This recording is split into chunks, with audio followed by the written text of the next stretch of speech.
আপনি দেখছেন news now, আমরা জানি কোনটা খবর।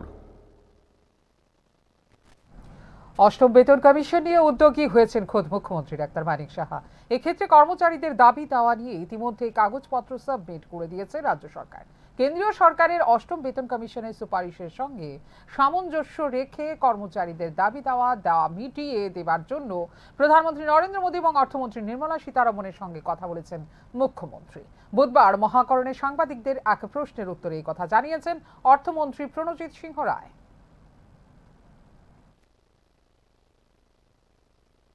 3/11/2025 সেন্ট্রাল গভর্নমেন্ট এইড পে কমিশনের জন্য জাস্টিস রঞ্জনা প্রকাশের দেশাইয়ের অধীনে একটা কমিটি করেছেন।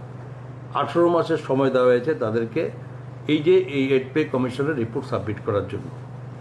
আর স্বাভাবিকভাবেই এটা অটোমেটিক্যালি দেশের অধিকাংশ রাজ্য যেখানে সেন্ট্রাল গভর্নমেন্টের যে কমিশন করে সেটার উপর তারা আমরা ফলো আপ করি এবং সেটার মধ্যে করার চেষ্টা করে। 1, 2 যে এটা অনেকে বলে, আমি আমরা শুনি বা বিভিন্ন জায়গায় দেখা হয় বা সোশ্যাল মিডিয়াও, যে 16 পে কমিশনের কাছে এটা সাবমিট করে। 16 পে কমিশনের কাছে অলরেডি আমরা আর্লিয়ার এটা আমাদের টোটাল কর্মচারীদের ম্যাটার্সগুলো আমরা যে ডিফারেন্স অফ দিয়ে এবং আগামী দিনের এই এইড পে কমিশন এগুলো নিয়ে আমরা অলরেডি সাবমিট করা হয়েছে, সরকারের পক্ষ থেকে করা হয়েছে।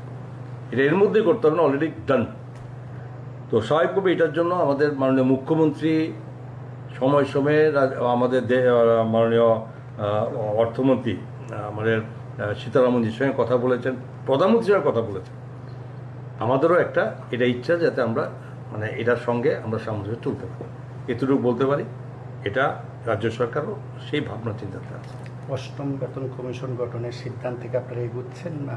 না, কি বললাম আমি, যে এইড পে কমিশন 18 মাস, দ্যাট ইজ 3/11/25 থেকে শুরু করে আগামী 18 মাসের মধ্যে তার টোটাল রিপোর্ট সাবমিট করবে সেন্ট্রালে, এবং সেটা অটোমেটিক্যালি আমরা ওয়েটিং ফর দ্য টাইম, এবং সেটাতে ফলো আপ করার জন্য আমাদেরও সুযোগ হবে, এবং তার জন্য আমরা পিছিয়ে নেই, আমরা আমাদের চেষ্টা করার চেষ্টা করি।